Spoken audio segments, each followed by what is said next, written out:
Alright guys, so we're going to do it a little bit different this week. I've been getting a lot of questions about how to file your homestead with the property tax office or your VA disability rating with the property tax office. Who do you need to go to help you either file your initial VA claim, who you need to go to your current VA claim or disability ratings, and then questions about the Veterans Land Board. So for here today, we'll take the time, we'll go over all three of those in semi-depth, I guess, and a little bit of detail, just so that way you have an understanding and you can start moving in that direction if it helps you. If you like this type of content, feel free to hit that subscribe button. Should be somewhere over here.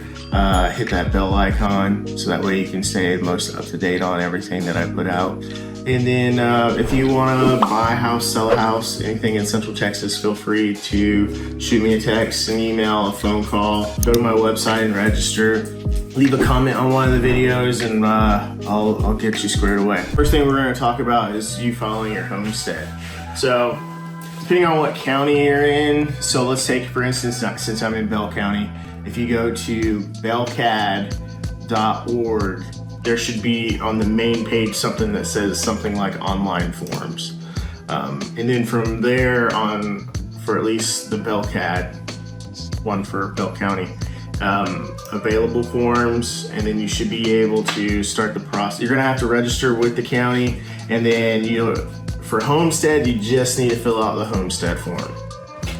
If you're applying your disabled veterans VA benefit onto the property tax, whether it's 40 to 100%, you're gonna need to fill out the homestead and the DV one as well. They're gonna ask for additional documentation as far as they wanna see your driver's license with the current address on it so they know that it's your primary residence. They're gonna wanna see potentially some sort of bill if you're just filing the homestead. And then if you're active duty military, you should be able to get away with not changing your driver's license. You'll just need to show up with a power bill or some sort of bill that has your name with that address on it, along with a potentially a copy of your orders, and that's it. You can file your homestead. That's just gonna save you on the back end as far as them jumping taxes up on you and everything like that. Now that's doing everything online. Now, if you're like me and you want to go do it in person, just make sure you have that updated driver's license, your VA award letter with you, potential orders, and some sort of bill just to be safe. Go up there. The ladies, what they should do is give you the forms to fill out right there on the spot, fill them out, turn all your documentation into them, and then you should be able to immediately receive a letter from them showing the homestead. If you do everything online, you're gonna have to wait for the letter to get mailed to you. Once you have that letter, send a copy of that letter over to whoever your loan servicer is. If you have a loan servicer, heck, you could own the property outright. And they should be able to help you out on your monthly mortgage payment a little bit, reducing it. It may take until after the next year so that they kind of have an idea on the tax rate and everything. The next thing was, who should we go to file? If our VA disability rating is 60%, we're shooting to get something higher because more injuries or something else debilitating has come up. So you can go to all the places you can pay for, but in Texas, they do provide you with a free service with the Texas Veterans Commission. Now, if you go over to, let me see if I can pull it up, tvc.texas.gov. Now, if you're in the Central Texas area, you can go over to the VA campus in Temple, and they do have an office on the property over there. It's not in the main building, but it's one of the outlying buildings. You can go in there, sign up for an appointment, sit down and chat with them.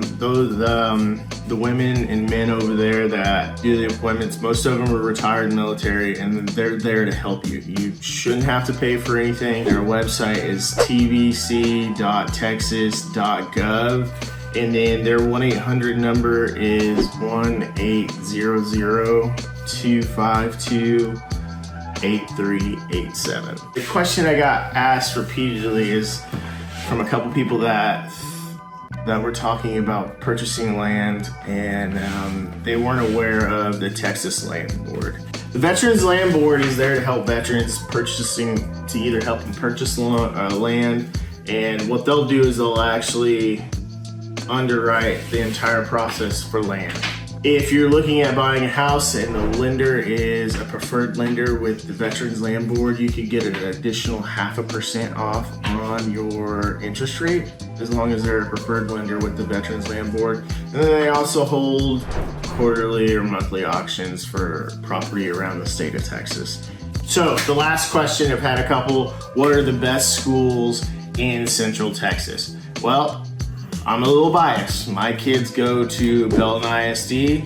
They both go to a very, very good school in Belton ISD. So I'm a little partial to that school district, but you should be able to go to texasschools.gov and you can research all the schools you want. The school district, you can do it by district or by school, individual school. So like Belton ISD as a whole has a C rating. But then if you go to Temple ISD, it also has a C rating. Well, I think that's all I got today, guys. Answer a couple questions that people have been kind of piling up on me. If you have any other questions, leave them down in the comments. I'll check them out. Maybe in another month or so, we'll do another Q&A. And then if you need anything, whether it's buying a house, selling a house, or you just have questions real estate wise, my contact information should be down below. Either go register over on my website. And if you need anything VA related, either reach out to me or, I just told you, reach out to the Texas Veterans Commission. Until next time, don't party too hard.